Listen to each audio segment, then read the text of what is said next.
It's only a kick, a jump, a block.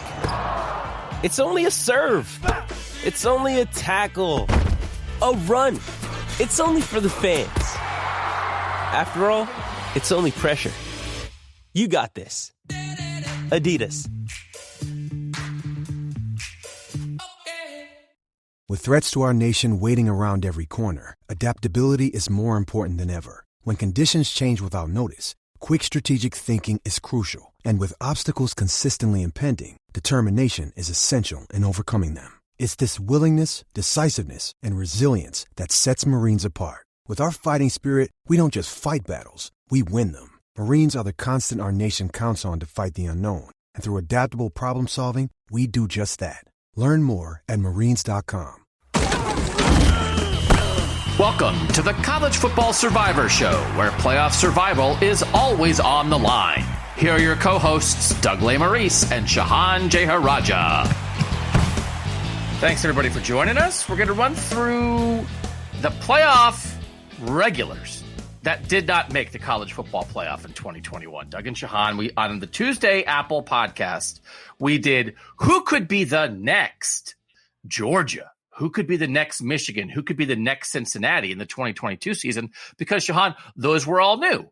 And to think where we were before last season, everybody was like, oh, I'm sick of the same old teams. Like, in the end, did you think people were excited that 3 of the 4 teams in the playoff were not regulars, and Michigan and Cincinnati had never been there, and Georgia had only been there once? That was good for the game, wasn't it? Yeah, I think it was. And the funny thing is, right, we were Tank Bigsby staying in bounds away from not having any of the 4 teams, which I think is pretty exciting. And the thing is, too, right, I think that it's a good sign that these teams had to go through some of those traditional teams to be able to get there, right? Michigan had to beat Ohio State. Georgia had to beat Alabama to win the national championship. So I think that it was very well earned. I think it was good for the game for some of those teams to get in. Now, obviously, the blowouts in the playoff probably did not help the cause of that, but I do think that ultimately the game will be better that, multiple new teams, a new team won a national championship and 2 new teams made the college football playoff for the first time. I think that's a good thing. So that's why we're talking about, could we get back to the old guard? So it's like, congratulations to the new guys, but what about the old guys? We're going to do a third on this podcast. We're going to talk about Clemson. We're going to talk about Oklahoma. We're going to talk about Ohio State in that order.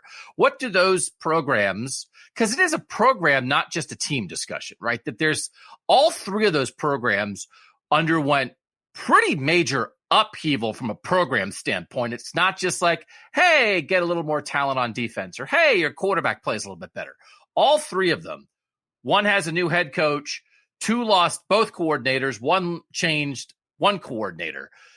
Big moves that affect not just 2022. So let's start with the Clemson Tigers, Shehan, and the idea of, could Clemson be back in the playoff in 2022? I think a lot of this discussion from a program standpoint centers around Dabo Swinney in the new era.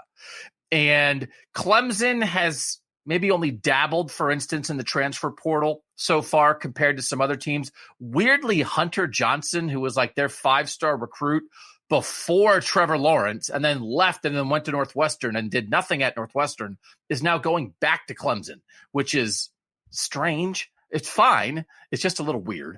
But I want to start there big picture, because there's some very specific things about their recruiting peaking, where their defense is, DJ Uiagalelei playing better, their quarterback options behind him, the coordinator changes, all that stuff. But it starts with Dabo. It does start with Dabo. And I do think sometimes there's an outside perception with him of, does he sort of like the new era of college football? Or is he kind of like an old school guy who doesn't like NIL and doesn't like the transfer portal? And how will he adapt in this new era? Do you have any questions about Dabo Swinney adapting? Yeah, the funny thing is, you mentioned the transfer portal. I want to double check this, but I believe that they've only taken like 2 or 3 transfers in Dabo Swinney's entire career. Like, they do not take transfers. They tend to stick with their guys. And I think that ends up being a draw for a lot of players. The idea that we're not going to give up on you. We want to see you through sort of thing.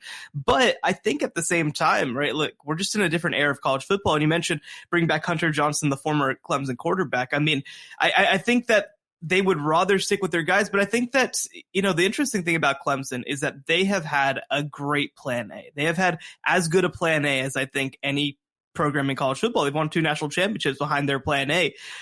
But, we compare Dabo Swinney, who in some ways is a very new age type coach in terms of the way that he interacts with his players. I think that he does need to kind of get with the times a little bit. I mean, especially in this kind of year, I think that this era and this particular year is especially important because we do have this 5th-year senior rule, right? So you have more movement than there's ever been to kind of sit there by the wayside while Alabama adds Jamison Williams. I mean, what do you do with that? You can't be sitting pat while other teams are getting better. And I understand, Dabo Swinney feels like he's been able to do things, quote unquote, the right way, that he's been able to recruit kids from high school and kind of develop them like that. But I don't think that it takes away from what you're doing, what you've built there, the promises that you've made to your players by saying, okay, we need a left tackle because we lost some guy to the draft or somebody got hurt or something like that, right? I mean, I don't think that takes away from the central premise of their program, which is, again, we want to be a very player-focused program. But if they don't adjust like that, everybody else is. I do think targeted use of the portal is probably the smart thing for the top-tier programs, right? And again, Alabama, they're Alabama, but they bring in Jamison Williams and they bring in Henry To'o, and both those guys help Alabama a lot this past season. Ohio State brought in Justin Fields. Imagine where Ohio State would have been a couple years ago if Ohio State didn't have Justin Fields, right? LSU and Joe Burrow, right? I mean, my gosh, like Joe Burrow brought it all together. We can see how the targeted at a key position where you have a weakness, Michigan State's a good example of you can build up a whole thing, right? Almost instantaneously. That's not what Clemson and Bama and Ohio State and schools like that want to do or need to do. But targeted acquisitions in the portal, I do think is a way to go. But I also could see, I think the way he handles coaches and the way he handles players comes from the same philosophy, which is like, I am going to be loyal to our guys. And so they lose Brent Venables as defensive coordinator, who'd been there a decade. They lose Tony Elliott as offensive coordinator, who'd been there a decade, like 7 years as an offensive coordinator, and they promoted from within. And I do think whenever, and it's the same thing, we're going to move our guys up. We're not going to look for outside answers. We're going to develop our guys and move them up. I do think that there is room, Shehan, in a world where we're just going to get accustomed to movement, coaches movement, player movement, that establishing yourself as like the loyalty program or the we believe in our guys, we'll take care of you if you come in here kind of on the bottom rung as a lower level assistant or as a true freshman and do your thing, you will get your chance. We reward work and loyalty. I do think you can stake out that corner in this world and win with that. And I feel like he's kind of done that. That they, again, Saban runs through the best assistants he can find, come in for a year or two, go on to another great job, get a head coaching job. Dabo's been that way with his assistants, and now he's being that way with his players. I do think there's room to win as like the shining example of that philosophy.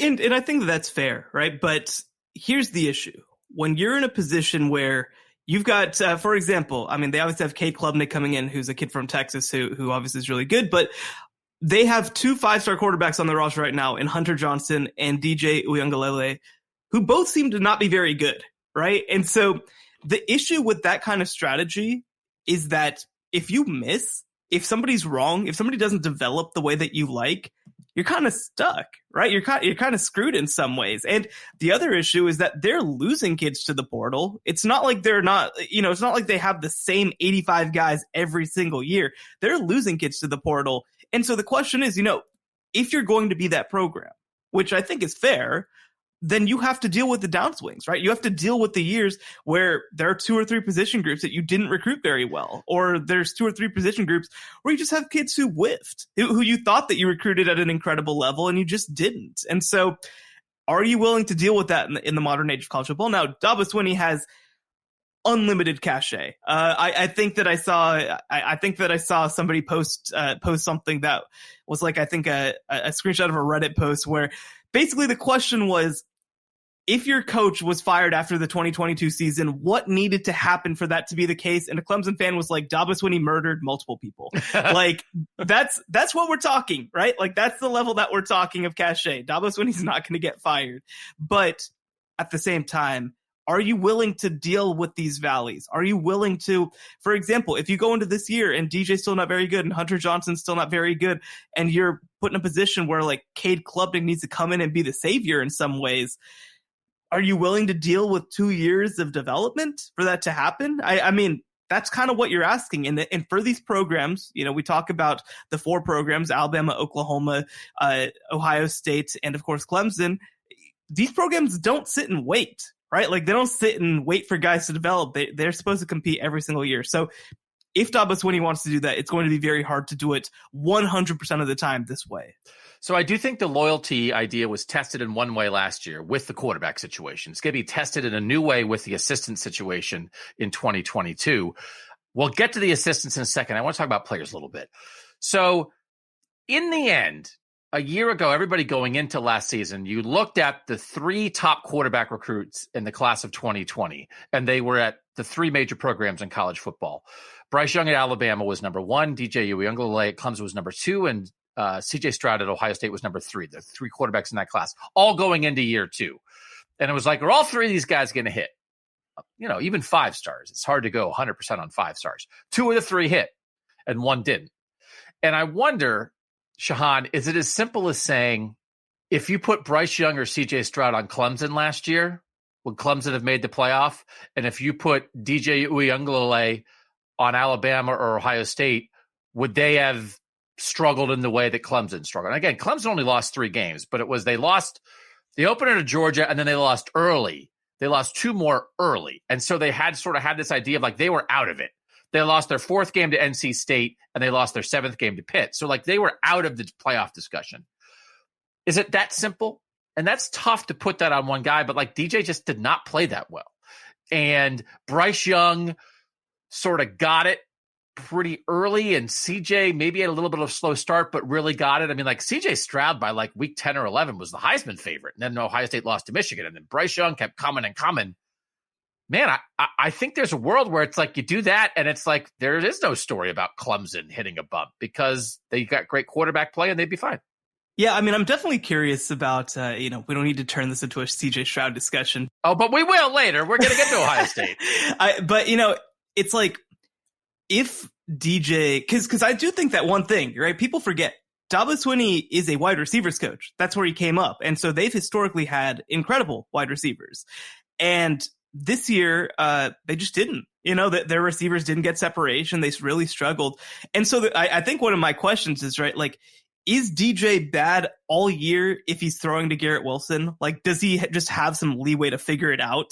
Whereas with this group of receivers, he clearly did not. Whereas, kind of the flip side, right? You mentioned CJ Stroud kind of struggles at the beginning, but like there's just so much leeway with how talented the receivers are that he has time to figure it out. So I think that situation plays a lot in quarterback development. I don't think it's a coincidence that the teams that consistently develop quarterbacks are also the teams that have innovative offenses and good wide receivers. I just think it's a lot easier to play football that way. And so, I'm probably a little hesitant to just say like, oh, well, you just toss in quarterback X into Clemson, they would have been a lot better. I think that I probably feel that way to some extent about Bryce Young, but like we saw when Bryce Young didn't have those 2-star receivers in the national championship game, I don't think he played poorly by any means. I think some people try to blame him for that. I don't, but it's just a totally different ball game, right? He could do everything right, which, to be clear, DJ Uiagalelei does not do everything right. But, I think that I would say that the biggest issue that they've had is just the passing game in general. And DJ's a big part of that. I think the receivers are a big part of that. I think protection is a big part of that. When we're in a situation where we're talking about Clemson's 5-star quarterback being ranked last in the ACC in passer rating, not a perfect metric. I'm not trying to say that, but to be ranked last, what are we doing here? What are we doing here if that's the case? No, I think it's all connected, right? And I think some people during the course of last season questioned, like, is Clemson's offense a little stale, or like, do they need to do something different? Because you have this 6'5" guy with all the skills who just does not look right? Who's not playing that well. But then you go to the protection, you go to his skill guys compared to the skill guys at Ohio State or Alabama or Oklahoma, and you can find some other reasons in there. I do think the Cade Klubnik thing is interesting because it does set up the idea that, again, last year, it was DJ or bust. I mean, not that that's a bad thing. He's the number 2 quarterback recruit in the country. He had played well as a true freshman. He went to Notre Dame and threw for 400 yards as a true freshman when they needed him, when Trevor Lawrence was out because of COVID protocol. So like that was real. And it was not unreasonable to be like, yeah, well, we're all in with DJ. What are you talking about? But now that we've seen it happen, Shehan, and DJ was a popular Heisman pick a year ago. I don't know that he'll be a popular Heisman pick now, but some people will play the dark horse card or whatever. Now that we've seen what happened with Spencer Rattler and Caleb Williams at Oklahoma, Cade Klubnik as a 5-star quarterback coming in, for whatever reason the offense is not working, whether it's really on DJ or not, they've got somebody else now. And I do think I like that plan of quarterback recruiting. Like, I have this fight on our Buckeye Talk podcast all the time. Like, don't recruit a 5-star quarterback in every class because it just like muddies up the waters. And then if multiple guys get frustrated and transfer, then you don't have a backup. But like the idea of 5-star, 3-star, 5-star, 3-star, that like you space the 5 stars apart. So the true freshman 5-star comes in, backs up the junior 5-star for a year. The junior 5-star goes to the NFL, and then the other guy can come in and start in year 2. I think that's a normal plan. That's what Clemson has in place right now. But it also means you could go to Cade in week 5 if it doesn't look like it's working with DJ. And I know you've talked about Cade. I think he's the real deal probably, right? Yeah, I mean, I think that he's a really good player. I will say it's a little I've got Quinn Ewers' brain, which is that I saw them play against each other in the state championship game, and it's just like, oh my God, Quinn Ewers looks like an adult and Cade Klubnik looks like a really good high school prospect. But like, I do think that, the biggest thing about Cade is that he's a gamer, right? Which sometimes I think that DJ struggled with when he was put into adverse situations. He didn't react very well to them. And I think that Cade Klubnik is very different in that regard. I think that he does, he sees the pressure, he deals with it. I think that he's much more comfortable on the move. I think that he's more comfortable throwing on the move. And so I think from that perspective, he could be a big addition for this team, especially, because that's the thing. Clemson, more than anything else, especially at the beginning of the year before Will Shipley really came on at running back, they didn't have any playmakers on offense at all, at any level of the field. And so when you're dealing with 0 playmakers, it doesn't really matter whether everybody else is doing their job, right? I mean, it's you can't put a game manager, not that DJ's a game manager, but you can't put a game manager into a situation where there's no game to manage, right? Like, you need guys to make plays around him, and they didn't have the personnel, they didn't have the development to be able to do that. Now, that's the flip side is that going to change? They just lost Justin Ross to the NFL draft. And so there's not kind of an obvious next guy in line to be a star receiver for them. Now, again, they've obviously recruited the position well because, like I mentioned, Dabo Swinney's a wide receiver coach. I have confidence that they're going to find some guys, but we haven't seen it to this point. And if there isn't better production from wide receivers, I mean, it's just hard to see this offense being sort of a turnkey type fix. They should be better in the backfield. The Kobe Pace, Will Shipley duo should be pretty good in 2022. Will Shipley got hurt late in the year, but he was a true freshman a lot of people liked. We talked a year ago, again, before last season, they had a veteran guy who was kind of in there, but you didn't know. And then he lost his job and he transferred in the middle of the year. But like, they have 2 young guys they can believe in running back. They have a lot of people back on offense. But this is still a defense-first team. Even with Brent Venables leaving, it's a defense-first team. They gave up 14 points or fewer in 8 of their 13 games last year. Again, they lost to the national champ in their opener. They lost 10-3, right? I mean, like to Georgia. And we knew that game. That game set the path of the season. Think about if Clemson wins that game. Who knows? I mean, Clemson maybe gets a little jolt of confidence and finds a way and then figures it out. And DJ gets a boost of confidence. And maybe Georgia goes in the tank. Like that wound up, we thought it was a huge game. And it was a huge game. But this defense, one of the things that I find interesting about Clemson in 2022, they had become a national power without recruiting as a true national power. They were winning national championships while they were recruiting 10th best class, 12th best class, 15th best class. Then their recruiting sort of caught up to their status. According to the 247 Sports composite ratings, their 2020 class, which will be guys who are third-year players this year, that was the number 3 class in the country. And the 2021 class was the number 5 class in the country. That was really the first time they double dipped and had 2 classes like that. You look at the 2020 class, it had 5 5-stars in that class, guys who will be juniors now. One of those guys, Marcus Bowman, was a running back. He transferred. He's gone.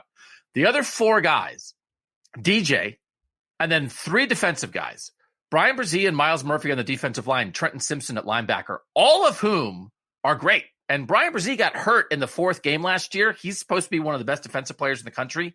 He was a freshman All-American the year before.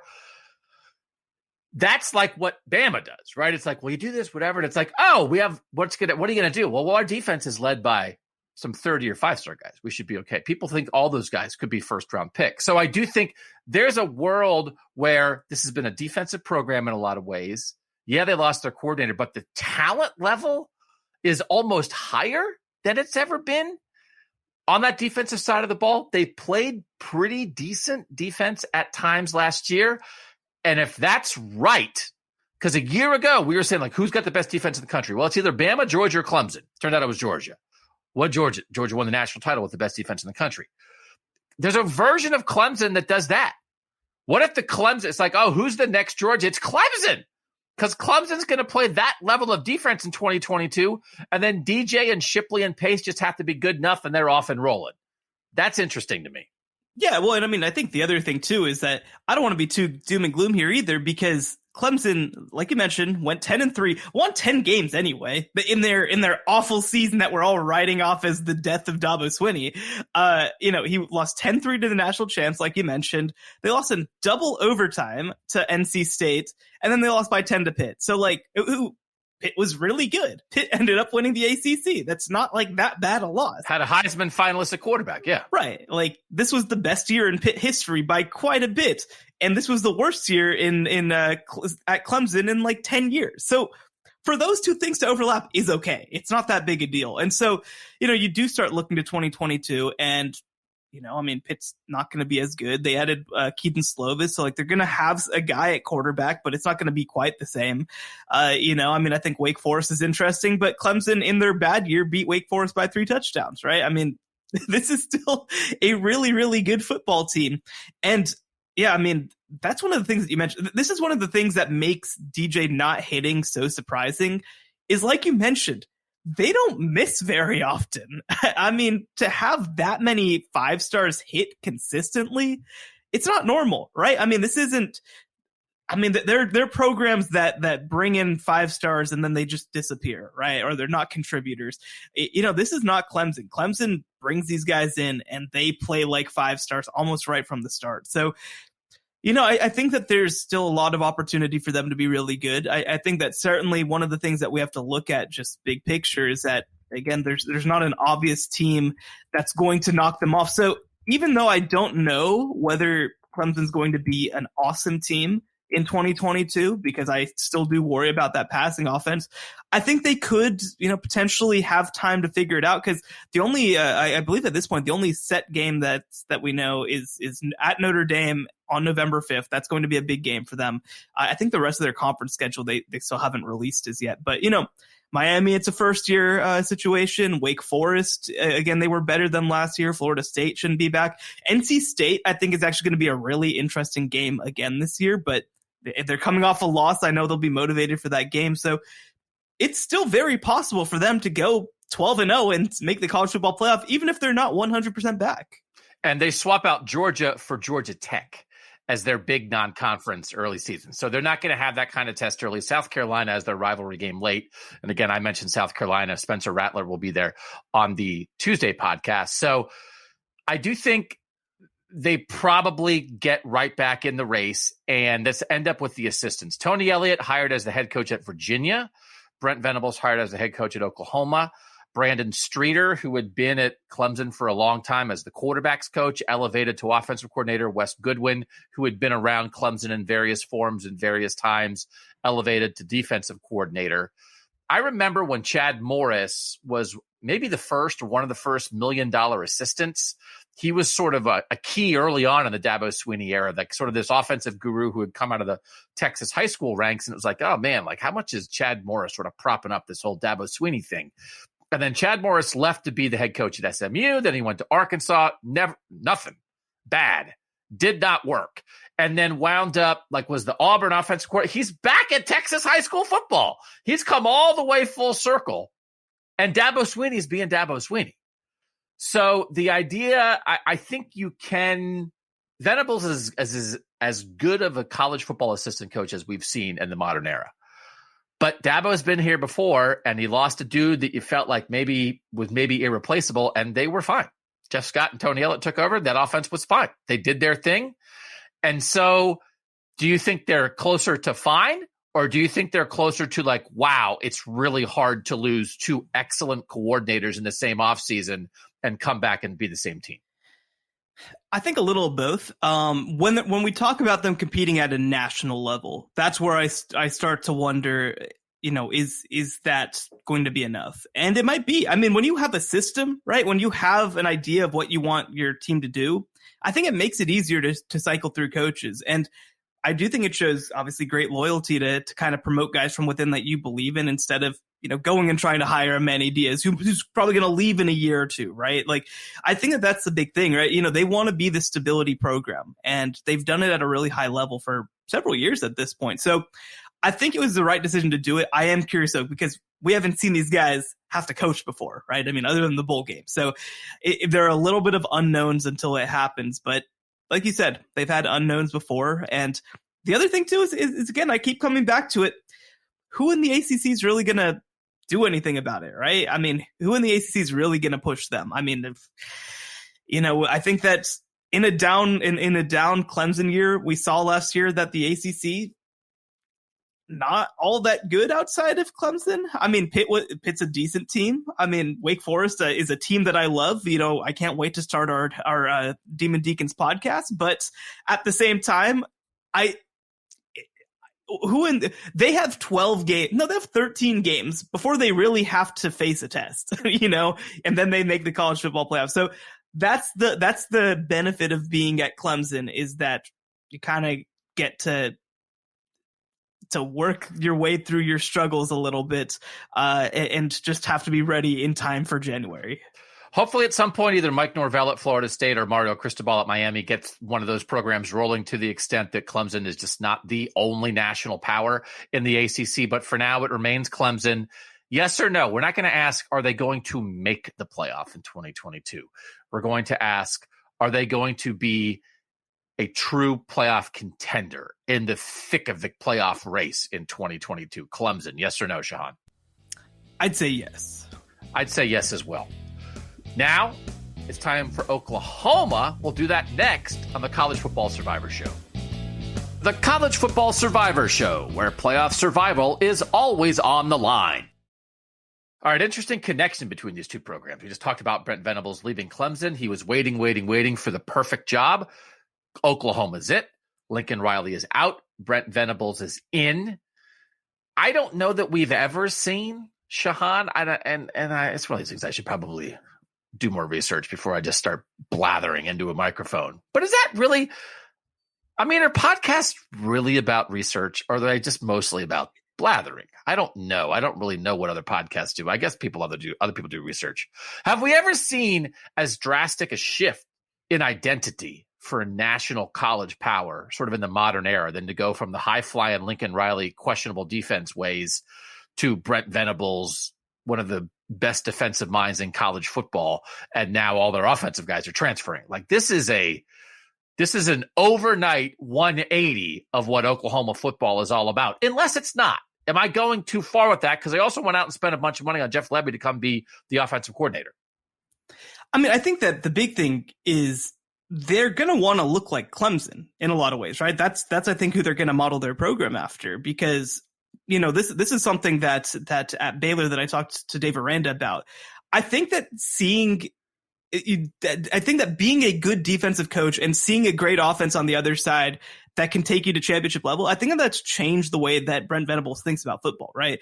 And even when he was at Oklahoma, I mean, he was coaching alongside the air raid. He was coaching alongside Mike Leach. He was coaching alongside Mark Mangino. Like, he's coached alongside, great offensive minds before. So, no, I don't think that this is going to be some situation where all of a sudden they're trying to, play like Georgia. This is not going to be Oklahoma shifting to play like Georgia, but I do think that it is going to be a much more defensive focused team. I think that the recruiting is going to be a lot more defensive focused. I think that one of the things too is that, and you see this at Clemson too, is that I think that they're going to recruit some of their better quote unquote athletes and put them on the defensive side of the ball. I think that you just naturally sometimes see that, as opposed to when somebody like Lincoln Riley is the head coach and you recruit a guy who can run fast and you're like, well, I guess he's a wide receiver. Guess he's our seventh wide receiver now. And so I do think that from that kind of philosophy, it's going to be a lot different. And I know, just being around the program and especially talking to also fans of the program, they want to be physical. They want to get back to who Oklahoma was in the mid 2000s, right? Where it was a Bob Stoops team that was very defense first and had a great offense, but really wanted to beat the crap out of you.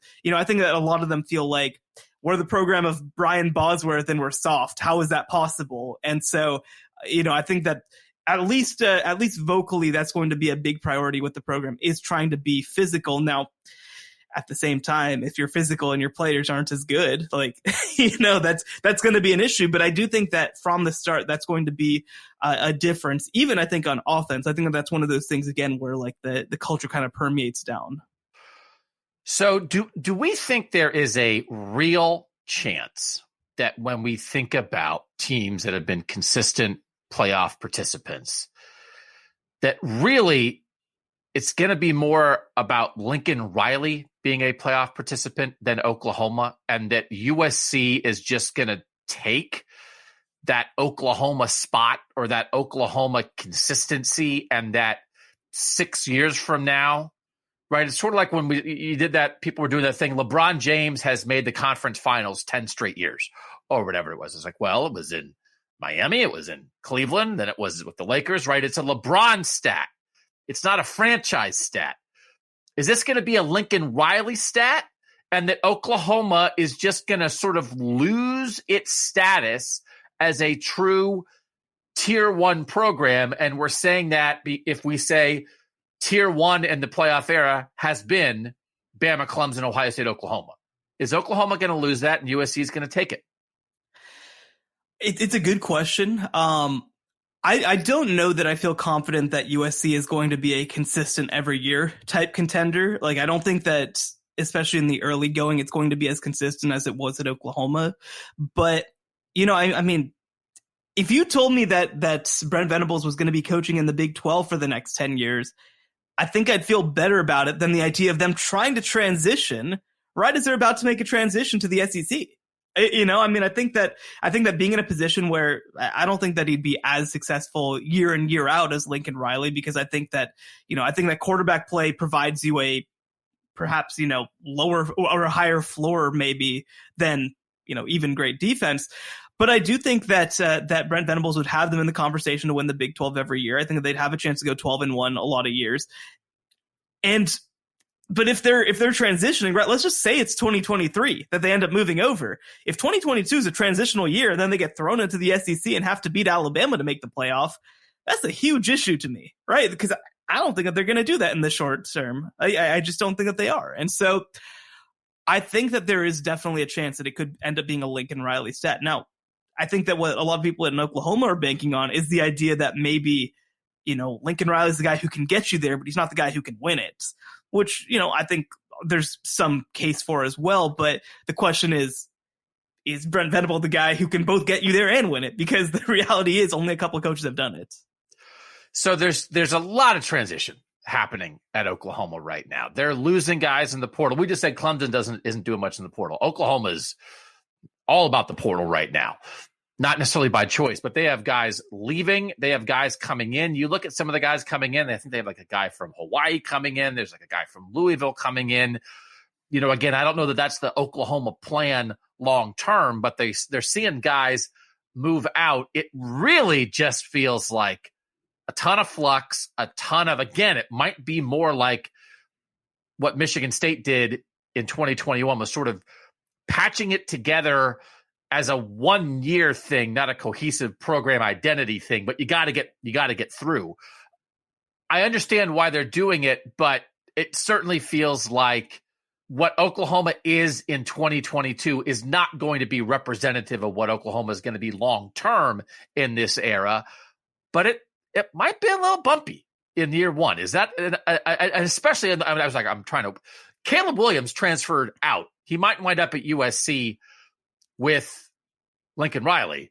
Dylan Gabriel, the former Central Florida quarterback, might be the guy. He's coming into Oklahoma, I guess. Is he going to be the starting quarterback?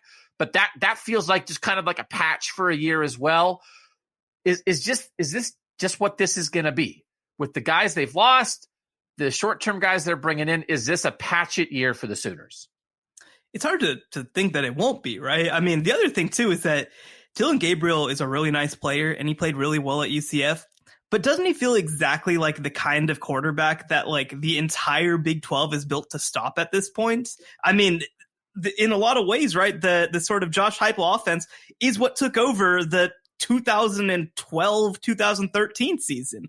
We're in 2022 at this point. I'm curious whether Dylan Gabriel has the flexibility to kind of be able to grow on that.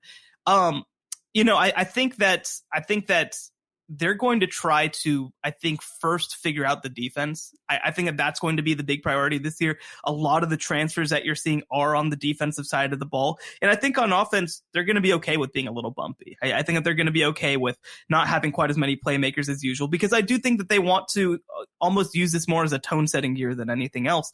But yeah, I mean, I don't see this as being a turnkey operation. I don't see this as being a roster that's built in Brent Venables' image. I don't see this as being a culture that's built in Brent Venables' image. And the other thing, too, is that in the Big 12, I think you've got so many more contenders. I think Oklahoma State brings back a lot. Baylor brings back a lot. Iowa State has to start over, but you know what they've done. Texas obviously brought in a couple of key transfers, including Quinn Ewers at quarterback. Now, that doesn't make them a playoff contender, guys. But there are a lot of teams. I mean, I think Texas Tech could be a problem. I think West Virginia, with what they've brought in, could be a problem. Like the Big 12, I think, is just a much deeper league, for example, than the ACC is. And so, if they do stumble, there are a lot more teams, I think, that are going to be able to get them, especially in the early going, than maybe at Clemson. It's interesting. You look at the Oklahoma schedule, almost every team you mentioned as maybe rising up in the Big 12 is in the second half of Oklahoma's schedule. Oklahoma starts, their non-conference is easy. UTEP, Kent State, at Nebraska. Nebraska is constantly in flux. 7-win UTEP.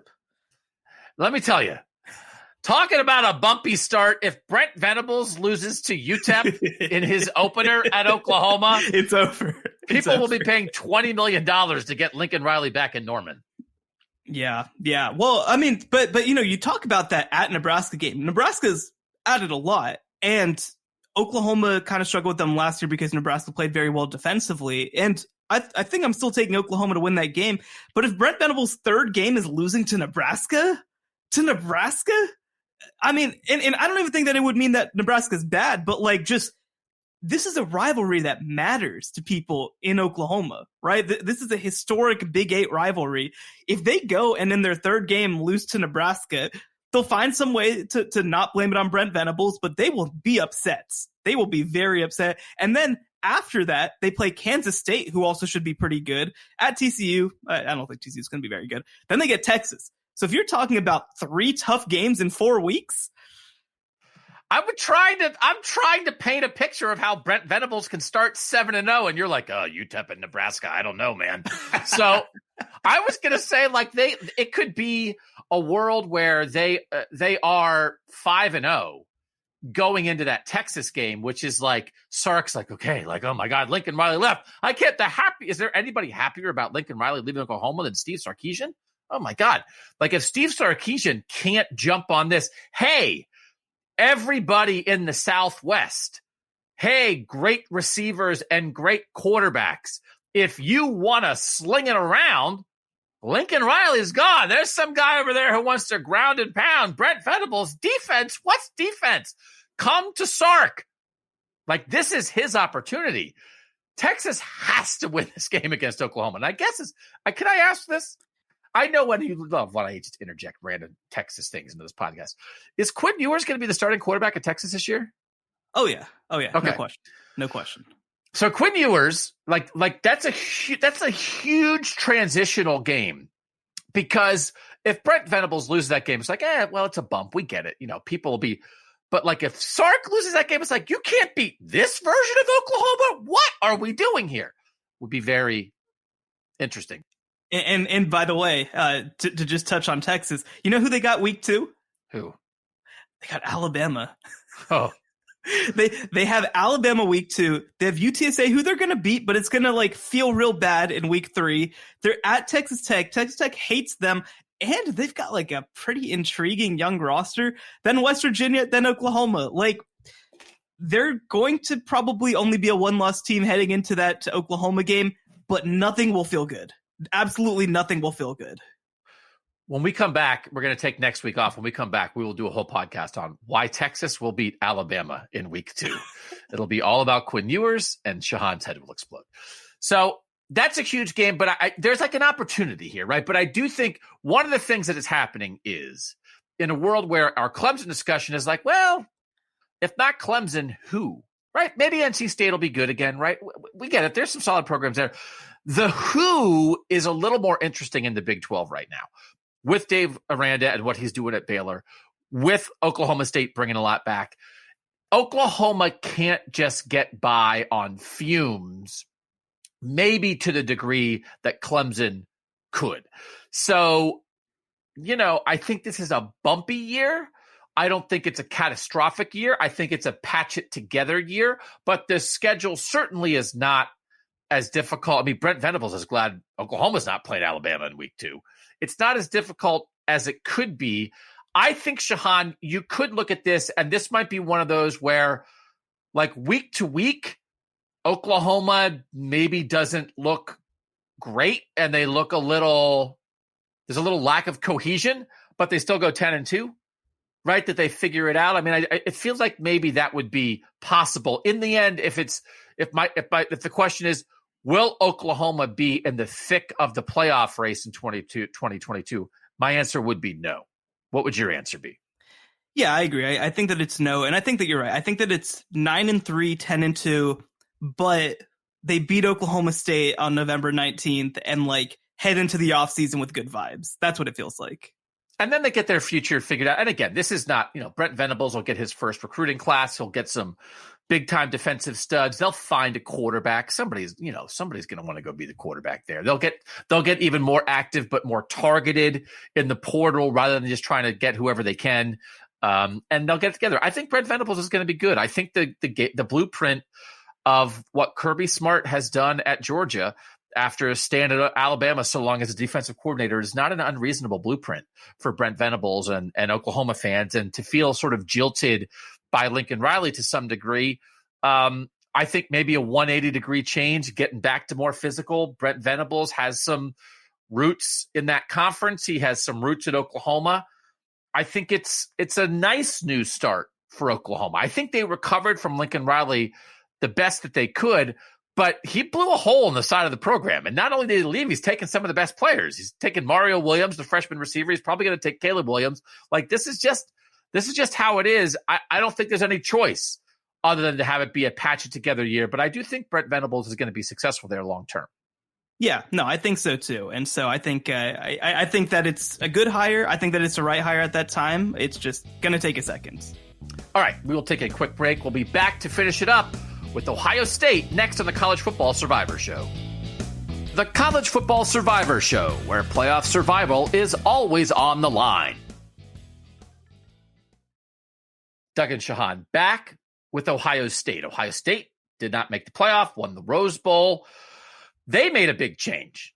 Jim Knowles, Oklahoma State defensive coordinator, is in. One of 4 new assistants for Ohio State. Total revamp of the defensive side of the ball. Kerry Combs, who'd been a longtime Ohio State assistant, started last year as a defensive coordinator, was demoted in the middle of the year. He's gone. He went to Cincinnati. Cincinnati and Ohio State basically traded coaches. Since Ohio State hired Perry Eliano, who had been the cornerbacks coach at Cincinnati, had coached Kobe Bryant and Sauce Gardner this year. Ohio State hires him. He's actually going to coach safeties at Ohio State. Kerry Combs goes to Cincinnati and takes Perry Eliano's spot. It's a Perry for Kerry swap. Ohio State also hires Tim Walton for the Jacksonville Jaguars, former Ohio State player. They're the two new secondary coaches. Jim Knowles is going to coach the linebackers. Al Washington is out. He went to Notre Dame. The only defensive coach who stuck around is Larry Johnson. That's a pretty big change. They also hired Justin Fry as a new offensive line coach. They let go of Greg Studrawa, brought in Justin Fry from UCLA. That's a pretty big coaching revamp, Shehan. But I think with what you saw from Ohio State's defense the last couple of years, I think it's probably what was needed for Ohio State to get back to the level defensively they want to be at.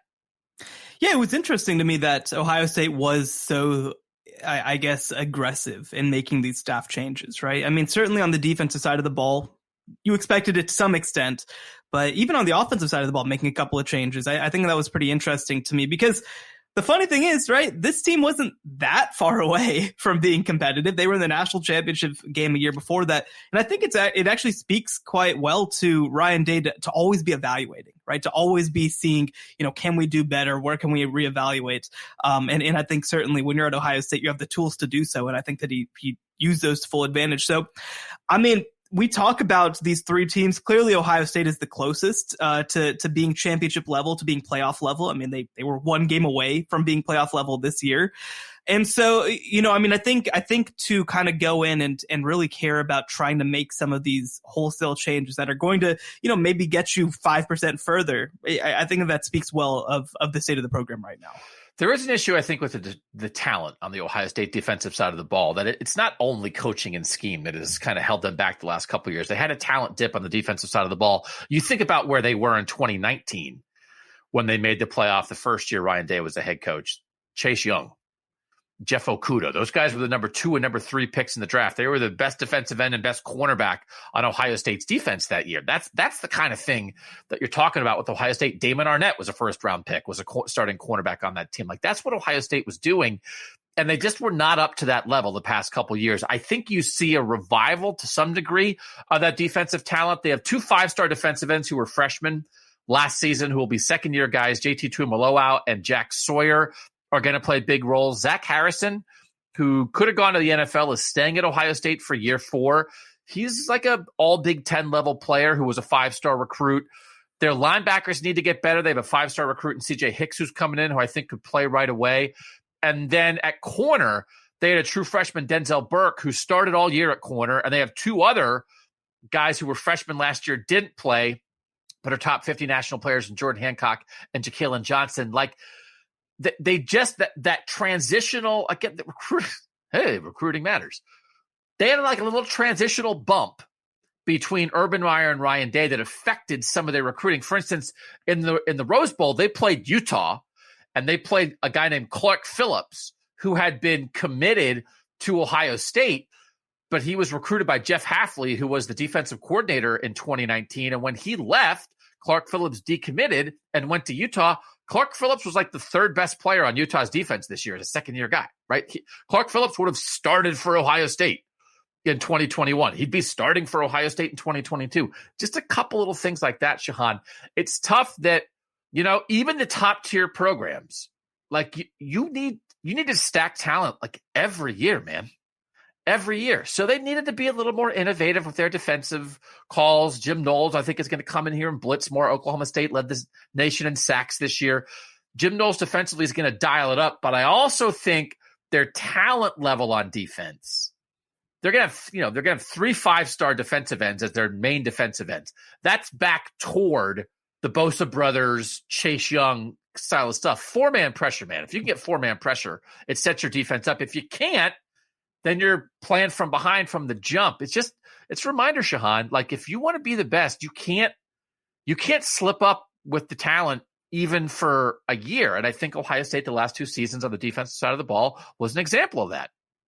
Well, and I'd be curious, as somebody who's around the program every day, I mean, obviously virtually all 11 players that are on the field are 4- and 5-star guys. I mean, like, when you do have 5-star guys who at defensive end, for example, who aren't producing like that. I mean, and this is the same coaching staff, obviously, that did produce Chase Young. This is the same coaching staff that did produce Bosa brothers. I mean, what's different, I guess? We don't know nothing, right? That it's Larry Johnson, the defensive line coach, has been here since 2014. He's one of the best defensive line coaches like in the history of college football. But for whatever, I mean, it's like, how come these guys aren't as good as the Bosa brothers and Chase Young? It's like, have you watched the NFL? Do you see what the Bosa brothers do to opposing offenses? They're just rare guys. And I always thought that Chase Young was almost like the peak of that. That it's like you went from Joey Bosa to Nick Bosa to Chase Young, and somehow you just kept getting better and better. And how can you maintain that? It's like, well, you can't. It's like, hey, how come your best defensive end isn't a consensus All-American? It's like, I don't know, just because he's pretty good instead of generationally talented. And they ran into that. But it's almost one of those where when you get used to it, because they had either a Bosa or Chase Young on the roster for 13, 14, 15, 16, 17, 18, 19, 7 straight years. Yeah. It's like Chase Young was like the third Bosa brother. You had one of those guys for 7 straight years. And then when you don't, it's not that they don't have good players. They just don't have fantastic players. It makes a difference. They got a little reliant on that. It's like, what's your defensive plan? It's like, I don't know. Tell Chase Young to beat that double team and go sack somebody. It's like, cool, that'll work. And then if that doesn't work as well, here you are. Yeah. Well, and I mean, that is one thing that I'm interested with Jim Knowles, right? Because Oklahoma State's defense was awesome. And I think that Malcolm Rodriguez at linebacker does not get enough credit for being as good as he was. They've got like 3 or 4 guys on their defensive line who are going to play in the NFL and be contributors, including a freshman, by the way, Colin Oliver, who is just going to be incredible. But, something I'm curious about is that, like you mentioned, with Ohio State, like so much of their defense is predicated on, well, obviously we're going to be able to rush with 4, and then we'll be able to man up one side of the field because we have a first-round corner. And like when they didn't have that, because I think that you have to plan your defense in a way where you don't assume those things. If you have them, then you adjust.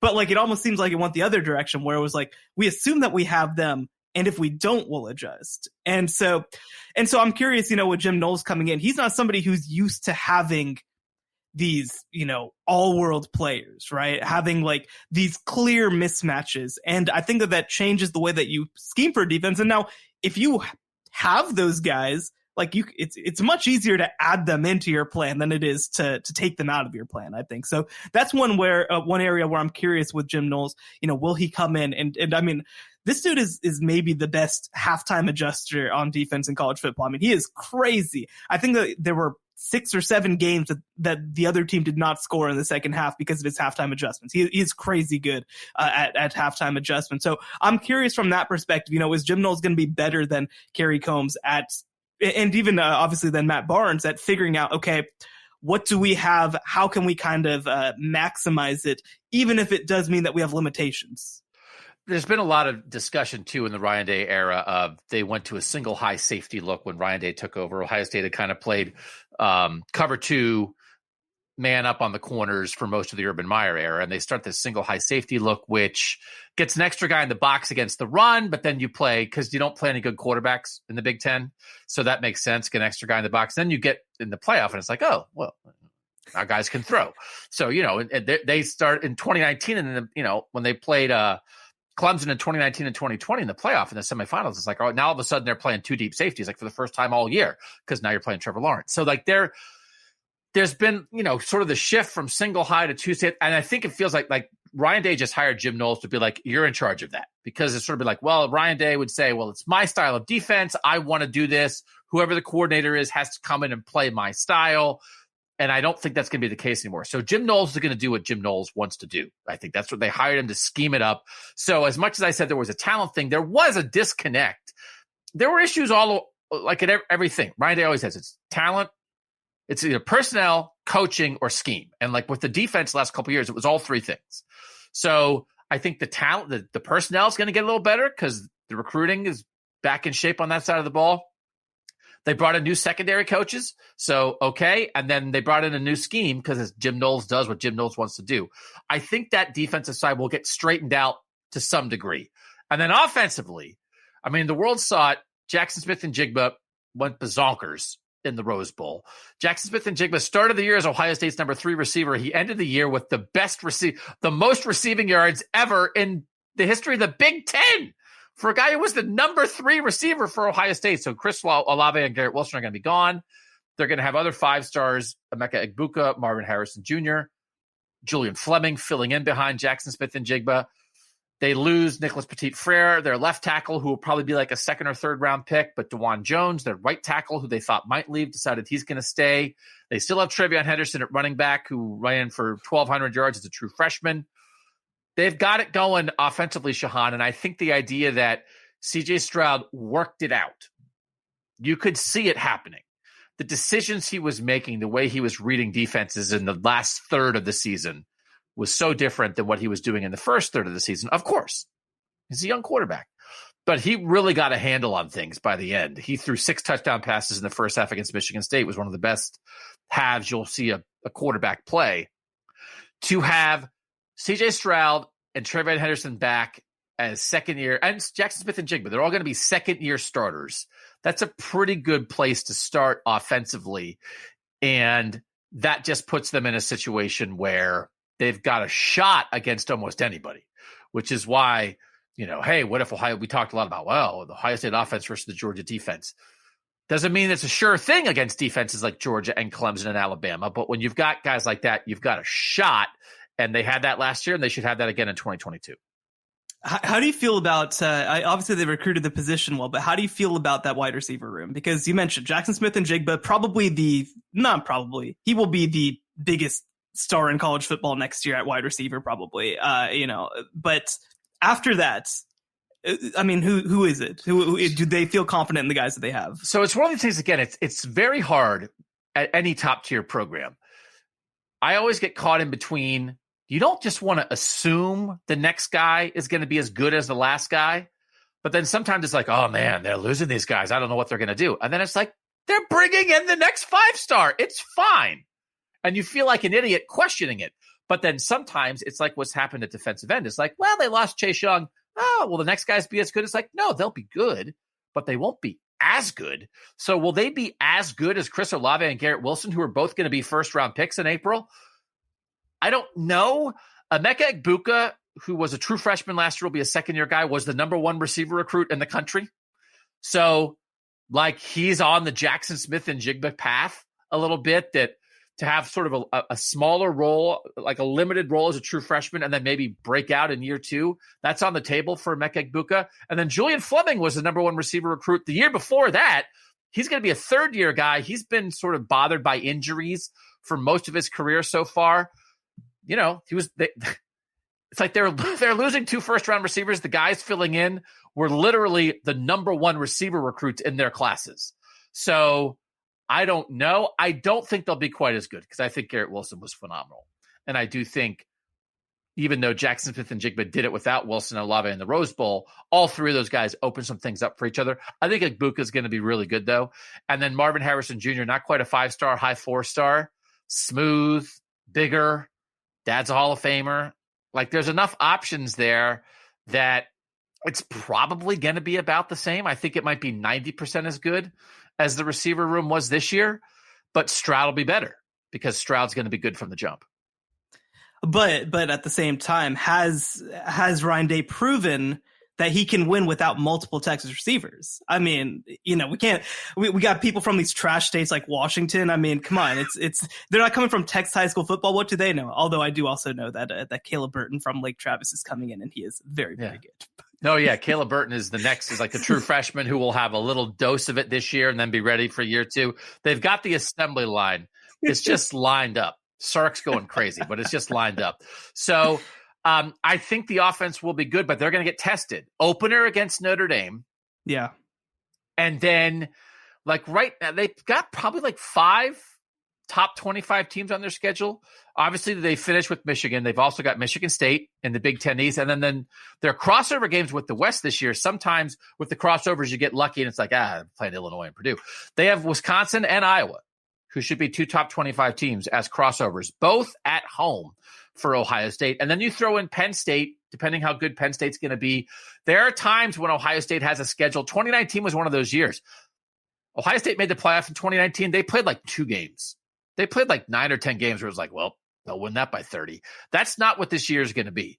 So Notre Dame, Iowa, Wisconsin, those teams are not always on the schedule. And then if Michigan, Michigan State, and Penn State are real, that's half the games are tests, Shehan.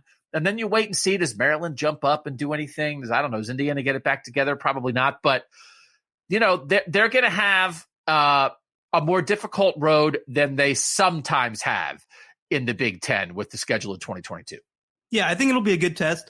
Opening up with Notre Dame is going to be a great test. I mean, I think that they are going to want to do some dynamic passing stuff. So I think it'll be a good test to see for Jim Knowles. How does he adjust to facing off against something like that with this defense? And even, I mean, they're not a good team, but like stylistically, Arkansas State is going to be kind of interesting just to kind of see how do you adjust to a team that wants to pass the ball a lot, right? I mean, I think that from that perspective, it'll be a good sort of trial run in some ways for Ohio State's defense and trying to run some stuff that isn't one high, right? Like I think that'll be a good test from that perspective. So I think the schedule sets it pretty well. They don't play their tougher games until mostly the second half of the year. Starting October 8th with Michigan State is really where it kind of starts. And from then on, you have time to kind of grow and get together. And so I think that Ohio State is Ohio State and they have the pieces and schedule to be Ohio State in 2022. So do you think Ohio State will be in the thick of the playoff race next season? Yeah, no question about it. Yeah, I think so too. The Big Ten's getting a little better, right? And again, I continue to be fascinated by what's going to happen at Penn State with Drew Aller, that Penn State's going to have like a big-time quarterback prospect for the first time in the James Franklin era, and the first time in a long time at Penn State. And that's no disrespect to Trace McSorley, who was a winner, and Darryl Clark, like 15 years ago, was a guy who was a winner. Michael Robinson was a winner, like that, but they weren't like this. They weren't like pro prospect dudes that Drew Aller seems like. So it's interesting how that elevates Penn State. And if Michigan stays at this level, and again, all this talk around Jim Harbaugh, will Jim Harbaugh be back? Not be back, but Michigan's recruiting on a higher level. Can Mel Tucker keep this going at Michigan State? It makes it interesting when a conference is more than just the team at the top. And I think the Big Ten is making progress toward that. All right. So to wrap it up, we both think Clemson and Ohio State will be in the thick of the playoff race in 2022. We think Oklahoma has sort of a patch it together year that may drop them out of that before they maybe rebuild under Brent Venables. We will be off next week. Just refreshing, just hanging out, just doing our thing. And then we'll be back. And at some point we'll start a series. Could Nick Saban win a national championship at your school in the next 5 years? Hopefully we'd like to get some interviews with people in and around the college football playoff. Interesting plans for the offseason. We appreciate you guys being part of it. Again, if you haven't ever subscribed to it, the Tuesday podcast for Apple Podcast subscribers only is $2.99 a month. And you get those Tuesday podcasts. On Tuesday, we did Who's the Next Georgia, Who's the Next Cincinnati, Who's the Next Michigan. I thought it was a good show. And if you like this one, I think you'd probably like that one if you wouldn't mind ponying up the $2.99 a month to do that.